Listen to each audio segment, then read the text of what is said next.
The dealer did a pretty good job detailing this. I'm sure you can hear it on my feet as I'm walking around. It's like really squeaky.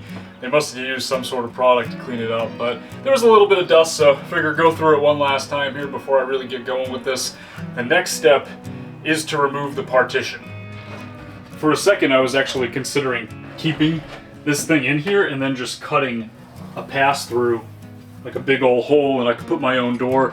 I guess in my mind I was thinking that looks a little bit stealthier from the front. It looks more like a cargo van, but it also wastes a ton of space. Like there's probably about 8 inches of usable space behind this lower part of the wall all the way up to where the back of the front seats are. So I kind of just want to get rid of it. I could use that for extra storage. Those extra 8 inches make a huge difference inside a small van like this. And also removing it opens the door for me to maybe be able to do swivel seats at some point in the future, and I never had that in a previous van, never really been able to do that before, so something I'm thinking about.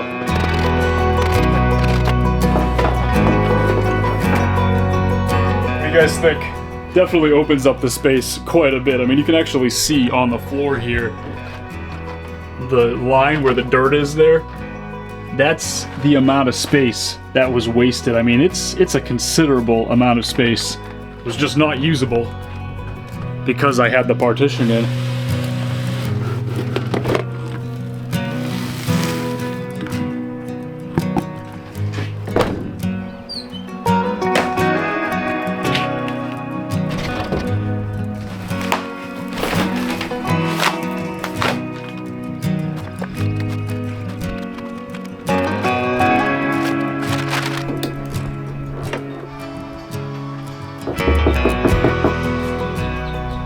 Much better. I've never sound deadened a van before. This is the first time I've ever tried anything like this. You don't technically have to cover everything. I think it's only a small percentage that needs to have the pad on it there. So for the walls, I'm not going to go crazy. I'm just going to put a couple. But I figured for the floor, might as well use what I have.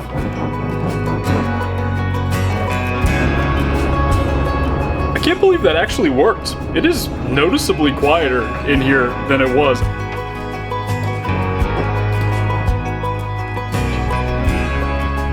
That's it. Move on to the subfloor.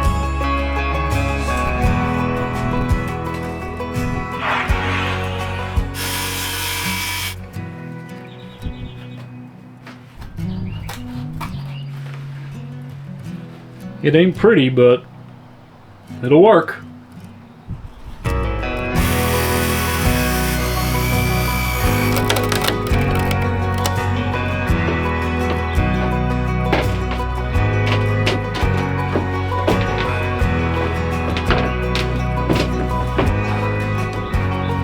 Who designed this thing?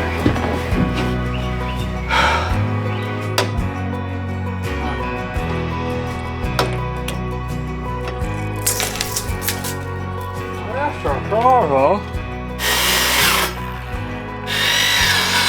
Let's try this again.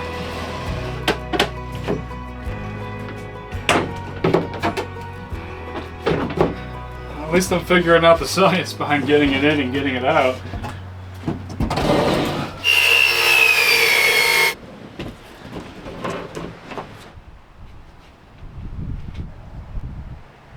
What's the point of even making a template if it doesn't work?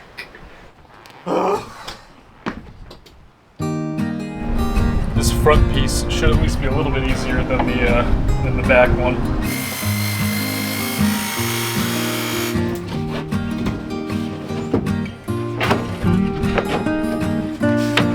I think that counts as fitting on the first try, guys. For this seam in the middle, I'm going to do what I did in the high ace and just take a piece of aluminum. I'm going to cut slots with a table saw into either side of the edge of the subfloor, and then slide that piece of aluminum in there, and that'll join it together and make it interlock so that they stay together and stay nice and flush and nice and even.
feels good to be making some progress in here. I've been at it for, I guess, a little under a week at this point, and definitely coming along. I'd like to finish this within the next few days, and obviously I don't mean finish the whole build. There's a ton more that I'm going to need to do, and there'll be plenty of other videos between doing the trim work and the electrical and then my roof system. I'm going to have a roof rack up there with solar panels. I'm still waiting on parts for my vent fan, so I haven't been able to install that yet. And then wiring and all sorts of stuff that I'm going to need to do. But what I really want to do in this video and over the next few days is finish the foundation of this van. I guess just put a very rudimentary build in here, get the walls up, get the ceiling done, get the floor done, finish up the insulation and everything, and get it to the point where it's at least, you know, a pretty good foundation for what I need to do next. And just to recap what I've done so far, these walls, yesterday I spent the entire day doing the insulation. This is 3M Thinsulate. I've used this in a number of different builds.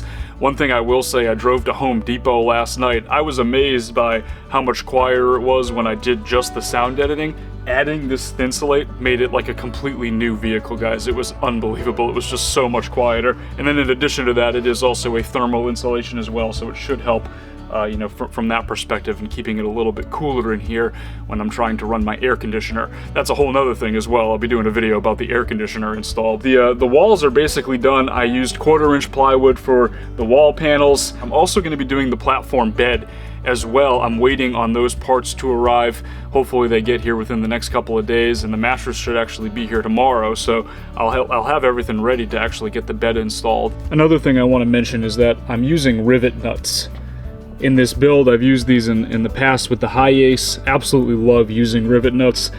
That way I can very easily remove wall panels, access the area behind. That's why I'm not really super worried about doing any wiring right now, because it's very easy for me to just unscrew a couple of screws and pull a wall panel down, and then I can run my wiring whenever I get the time or whenever the parts actually arrive for me to do my power system. So the other thing is, if, heaven forbid, there is some sort of a leak, these Promaster roofs sometimes have leak issues or something like that happens, I want to easily be able to pull things apart, inspect behind, and make any updates or any changes, and then put things back together. So that's a big reason why I'm doing the rivet nut system, and basically every component that is on the walls and the ceiling in here is going to be very easy to remove.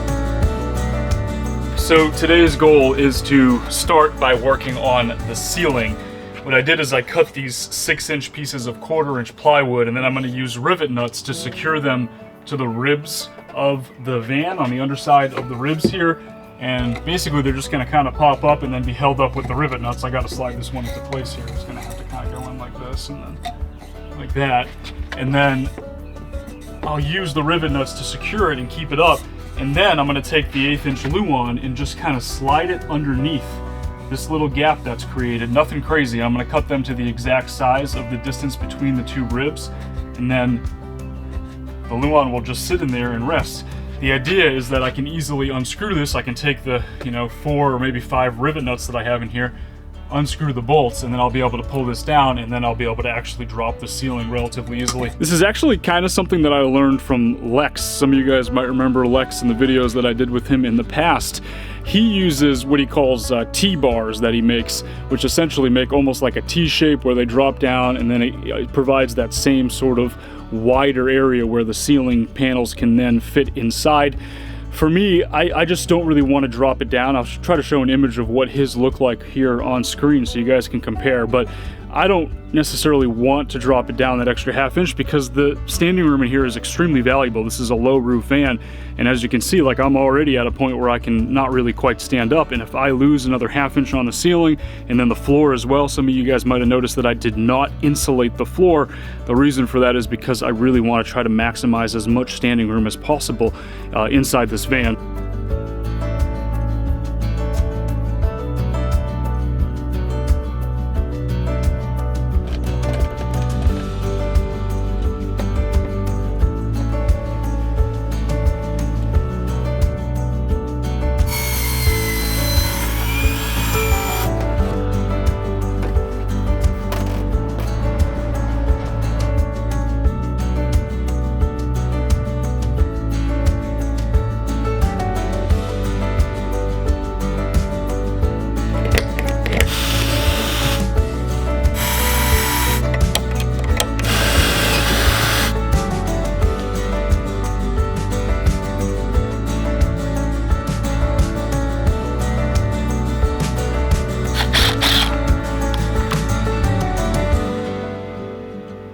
just used the old mounts for the partition that was in here.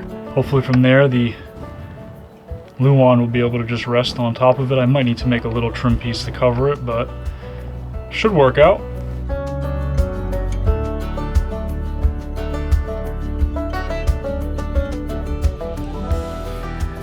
Getting pretty close to finishing the foundation of the van. You know, there's going to be a heck of a lot more to do after this, like I said before, but you know, it's definitely at the point where I can almost sleep in here and actually use the space. There are a few things I want to take care of though before wrapping up this video. One of them is finishing that panel for the ceiling there. I ran out of plywood, so I had to go get some more to finish that last piece. And then I actually picked out flooring yesterday, so I'm going to get that installed, luxury vinyl plank flooring. That is a goal for this afternoon. And then the last thing I want to do is actually get the bed in here. I spent some time, you guys might have noticed a couple of days ago, putting in these blocks with 2x4s, and these are bolted into the frame of the van, and these are actually going to support my bed. So I'm going to run cross beams actually from IKEA, and these adjustable cross beams, 3 of those, and then I'm going to mount the bed on top. The bed size is actually going to be 48 by 72, so it's almost a full. I think a full is 54, so I guess they call it like an RV full or a short full. And that's kind of how I want to finish up this video, so that it's just sort of the foundation of the build. I can actually take this thing and sleep in it and use it if I want to.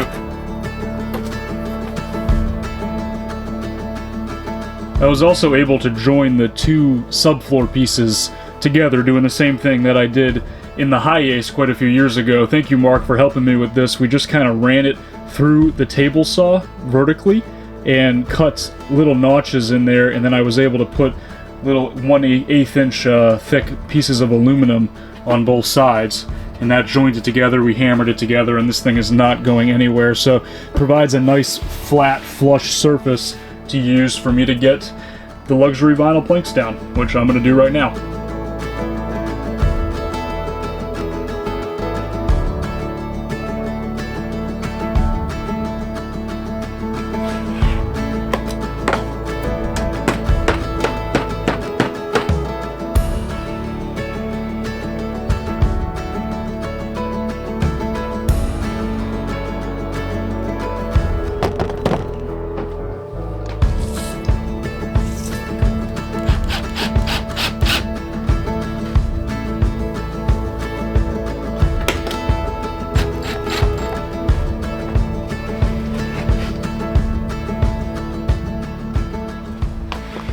Don't mind me, I totally just installed all of these upside down.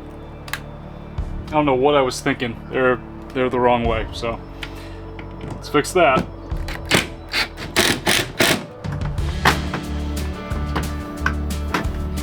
That feels so much better. Makes a lot more sense as well, the orientation. I don't know what I was thinking doing it the other way. Clearly wasn't thinking at all.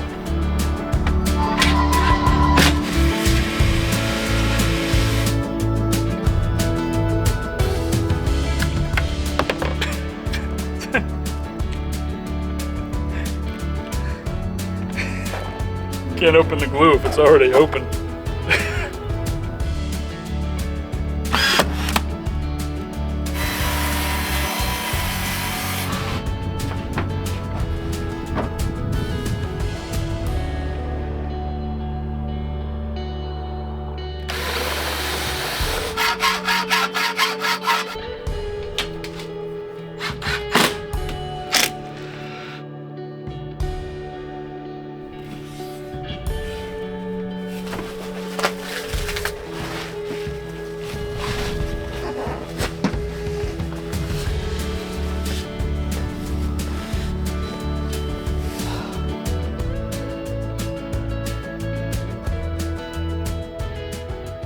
So it's been just under 2 weeks since I started working on this. I started, I guess, 2 Fridays ago. It's now Thursday, so a little under 2 weeks. Haven't been out here necessarily every single day, all day, but some days have been very full days, and some days I haven't really done much. And this is how far I got, you know. I'm pretty happy with how it's turning out so far. Obviously a ton left to do, but I would consider this the foundation. At least I can sleep in here. I can actually take this and use it at this point.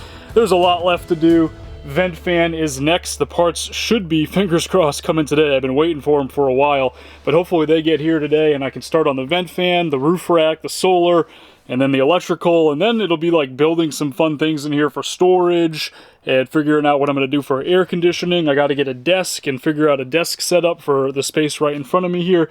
Plenty left to do. There'll be quite a few more videos with the build, but the foundation is done and it feels really good. I know I've probably already said this a million times in this video, but everything in here is on rivet nuts and it's designed to be taken out, and the way that I have it set up right now is just kind of a test fit. I was just making sure that things worked okay, figuring out where I need to trim out, like this ugly area behind me and little spots like that.